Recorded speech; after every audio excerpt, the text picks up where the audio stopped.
Hello जी, कैसे हैं आप लोग। I am Sneha NGR and biology hub. So students, आज मैं लेके आई हूँ one of the most important and confusing topic of excretory product and it's elimination, that is counter current mechanism.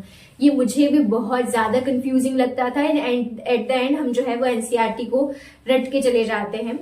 But इस video के एंड में आई विल मेक श्योर कि आपको counter current mechanism बहुत अच्छे से समझ में आए। सो वीडियो के एंड तक बने रहना। Let's start counter current mechanism.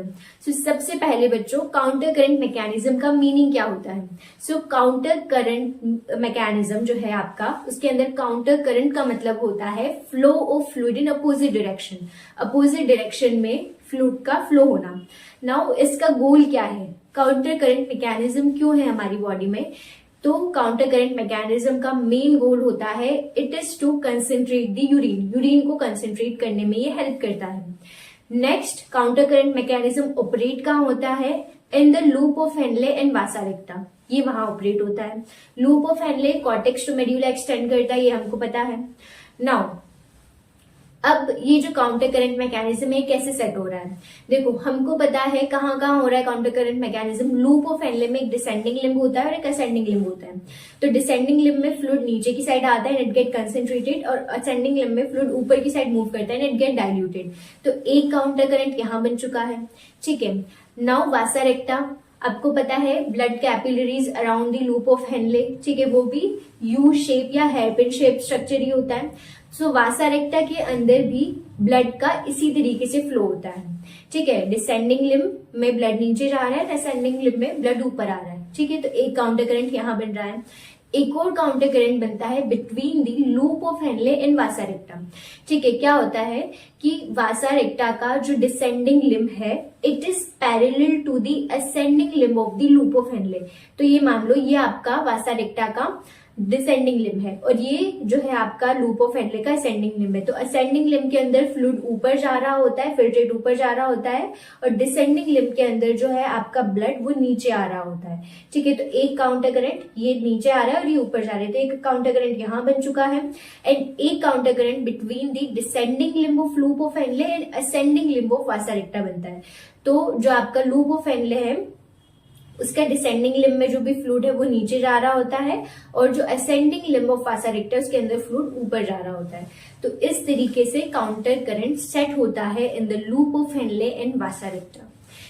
So now बात करते हैं लूप ऑफ हेनले की इन काउंटर करंट मैकेनिज्म। सो जो लूप ऑफ हेनले होता है वो आपके मेडुलरी इंटरस्टिशियम की हाई ऑस्मोलरिटी को मेंटेन करने का काम करता है, ठीक है। सो जैसे जैसे डिसेंडिंग लिम्ब में in the loop of Henle fluid नीचे मूव करता है, फिल्ट्रेट नीचे मूव करता है, it get concentrated.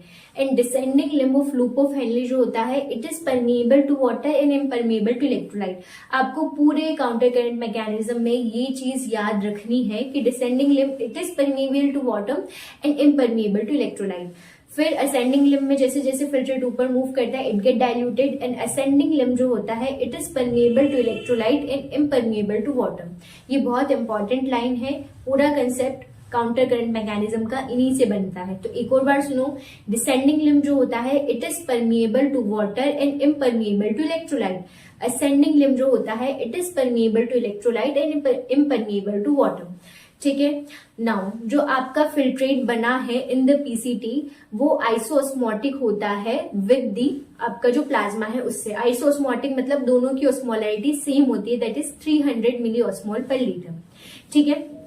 Now as we move from cortex to medulla जो ऑस्मोलरिटी है वो इंक्रीज हो जाती है। मेड्यूलरी इंटरस्टिशियल फ्लूइड की ऑस्मोलरिटी ज्यादा होती है, so it goes from 300 to 1200 milli osmol per litre, okay. Now अभी जो है ये आपका मान लो डिसेंडिंग लिम्ब है और ये आपका असेंडिंग लिम्ब है, ठीक है। इसमें फ्लूइड मूव कर रहा है नीचे, यहाँ पर ऑस्मोलरिटी है 300, यहाँ पर है 300 और यहाँ पर भी 300, ठीक है। नाउ आपका जो असेंडिंग लिम्ब है इस पे ट्रांसपोर्टर्स लगे हुए होते हैं। इन ट्रांसपोर्टर्स का काम क्या होता है, क्योंकि असेंडिंग लिम्ब परमिएबल होता है इलेक्ट्रोलाइट्स के लिए, तो ये ट्रांसपोर्टर्स जो होते हैं ये NaCl को बाहर निकाल देते हैं इनटू द मेडुलरी इंटरस्टिशियम। अब जब मेडुलरी इंटरस्टिशियम में NaCl आ जाएगा तो उसकी ऑस्मोलरिटी बढ़ जाएगी। तो यहाँ पर मान लो ऑस्मोलैरिटी जो है आपकी 400 हो चुकी है, एक 200 का ग्रेडियंट मेंटेन रहता है यहाँ पे, और इसकी ऑस्मोलैरिटी जो है वो 200 हो चुकी है। 100 जो है वो बाहर आ चुका है, तो ये 400 हो चुका है, ये 200 हो चुका है। ठीक है, ये तो समझ में आया, इसमें तो कंफ्यूजन नहीं कि 300 से 200 और 400, 300 था, ये भी 300 था। ठीक है, इसमें से 100 बाहर चला गया तो ये 400 हो चुका है, इसमें 100 माइनस हो गया तो 200 हो चुका है। ठीक है, इसमें कंफ्यूज नहीं होना है, बहुत सिंपल सी चीज है। तो अब ये 200 है, ये 400 है। अब डिसेंडिंग लिम्ब को ये बात नहीं समझ में आ रही, भैया मेरे पास 200 है और इसके पास 400 है। ठीक है, तो डिसेंडिंग लिम्ब क्या होता है, परमिएबल होता है वाटर के लिए, तो ये भी करता है, मैं भी उसकी कॉपी करूंगा। और ये जो है ये वाटर को आपके इंटरस्टिशियम में रीअब्सॉर्ब करवा देता है। ठीक है, तब जब वाटर निकल जाएगा तो इसकी ऑस्मोलैरिटी भी बढ़ जाएगी, तो अब ये भी 400 हो जाएगा, ये तो 400 है इसे, और जैसे ही फिर से यहाँ घूम के जाएगा तो सेम ही ऑस्मोलैरिटी का है, तो ये भी 400 हो जाएगा।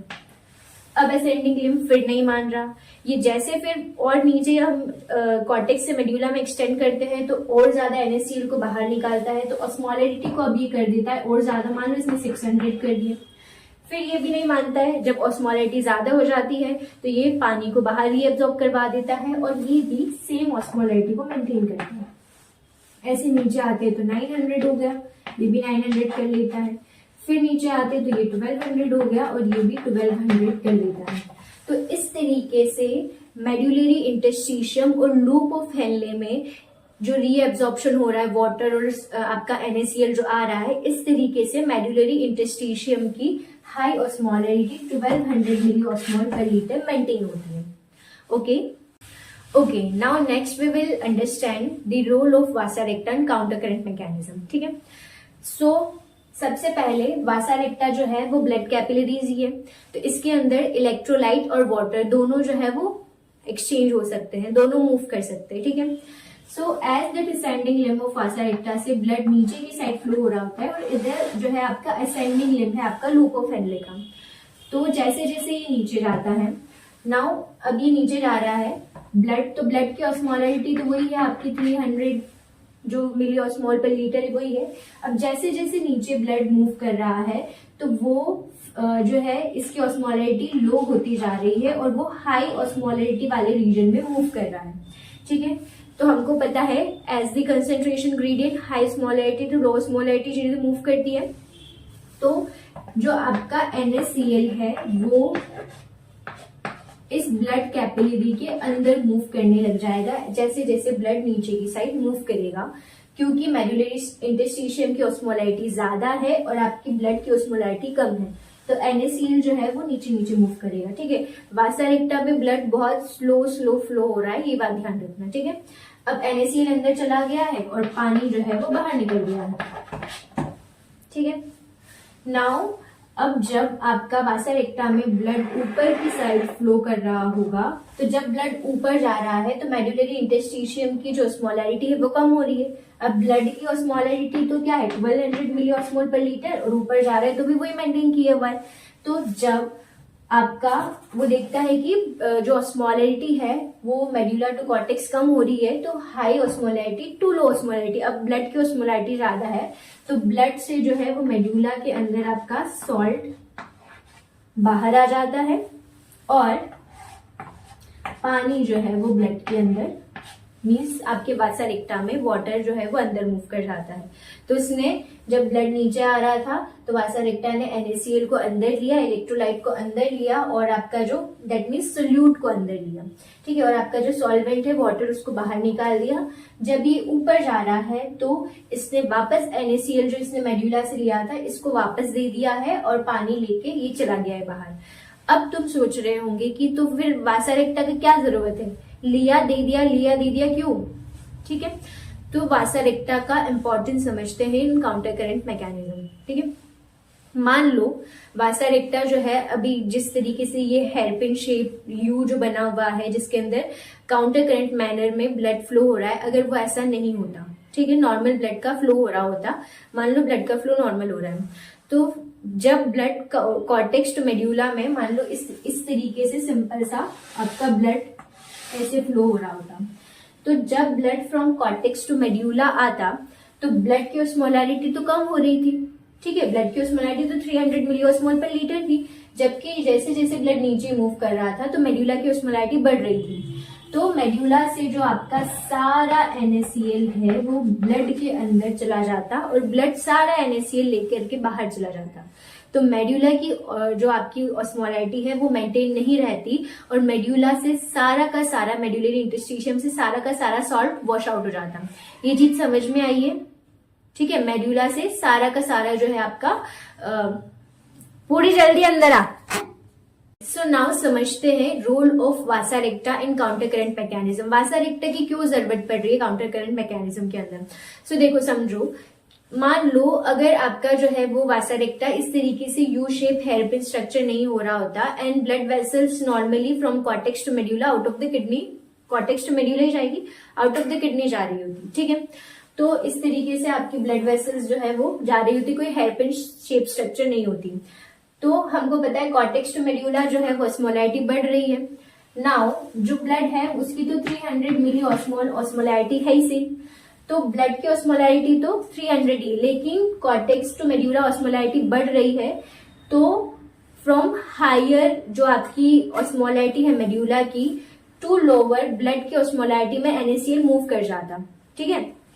मेड्यूला से ब्लड के अंदर, मेड्यूलरी इंटरस्टिशियल फ्लूइड से ब्लड के अंदर जो है हायर टू लोअर जो है वो सारा सॉल्ट मूव कर जाता और ब्लड इस सारे सॉल्ट को लेकर के आउट ऑफ द किडनी चला जाता। तो हमको तो सारा जो भी आपका सॉल्ट है वो मेड्यूलरी इंटरस्टिशियम से वॉश आउट हो जाता, तो यूरिन का कंसेंट्रेशन नहीं हो पाता। तो हमको सॉल्ट को in the medullary interstitium maintain करना है, इसलिए हमको वासा रेक्टा की जरूरत पड़ी है। तो ये जब नीचे गया तो इसने सारा सॉल्ट ले लिया, लेकिन जब ये ऊपर आया तो ये सारा सॉल्ट जो है वो मेड्यूलरी इंटरस्टिशियम को देके चला गया। ये क्लियर हो चुका होगा आपको कि वासा रेक्टा का क्या रोल है in the counter current mechanism, ठीक है। तो इस तरीके से loop of Henle and counter current loop of Henle and जो वासा रेक्टा है वो दोनों मिलकर के मेड्यूलरी इंटरस्टिशियम की हाई ऑस्मोलैरिटी को मेंटेन करते हैं और साथ ही साथ जो है ये यूरिन को कंसेंट्रेट करने में हेल्प करते हैं, ठीक है। फिर यहाँ पर जो है आपकी DCT आती है। फिर DCT पे मेनली जो है आपका एंटी डायरेटिक हार्मोन लगता है, एक्ट करता है मतलब, एंड वो जो है वो सोडियम को रीएब्जॉर्ब करवाता है, इसके साथ पानी का भी रीएब्जॉर्प्शन होता है, तो ये यूरिन को कंसेंट्रेट करने में हेल्प करता है। साथ ही साथ कलेक्टिंग डक्ट होती है आपकी, है आपको पता होगा, इधर की साइड आपकी मान लो कलेक्टिंग डक्ट आ रही है, तो कलेक्टिंग डक्ट के अंदर भी बहुत ज्यादा जो है वो यूरिन का कंसेंट्रेशन होता है। कलेक्टिंग डक्ट क्या करती है, सारा का सारा पानी जो है वो आपके मेड्यूलरी इंटरस्टिशियम में रीएब्जॉर्ब करवा देती है, लेकिन थोड़ा बहुत, क्योंकि अब सारा अगर पानी चला गया तो मेड्यूलरी इंटरस्टिशियम जो है वापस से डाइल्यूट हो जाएगा, तो वो थोड़ा अमाउंट ऑफ यूरिया जो है वो भी मेड्यूलरी इंटरस्टिशियम में रीअब्जॉर्ब करवाती है ताकि मेड्यूलरी इंटरस्टिशियम की ऑस्मोलैरिटी मेंटेन करें। तो एनसीईआरटी के अंदर लाइन है कि ह्यूमंस के पास कैपेबिलिटी होती है कि वो ग्लोमेरुलर फिल्ट्रेट को जो बना है उसको 4 टाइम कंसेंट्रेट कर देते हैं, मतलब जो यूरिन फॉर्म होगा it is the 4 time concentrated then the medullary जो भी आपका ग्लोमेरुलर फिल्ट्रेट बना है वो। Okay, so this is the counter current mechanism. I hope आपको बहुत अच्छे से क्लियर हो गया होगा counter current mechanism, loop of Henle, vasa recta का क्या रोल है काउंटर करंट मैकेनिज्म में और ये किस तरीके से ऑपरेट हो रहा है। Okay, so this is all about counter current mechanism. I hope आपको ये बहुत अच्छे से क्लियर हो गया होगा the role of loop of Henle and vasa recta and counter current mechanism and in the concentration of urine. So this is all about counter current mechanism. Stay tuned for all other biology topics and please like, share and subscribe to my channel. मिलते हैं next video में, तब तक के लिए bye.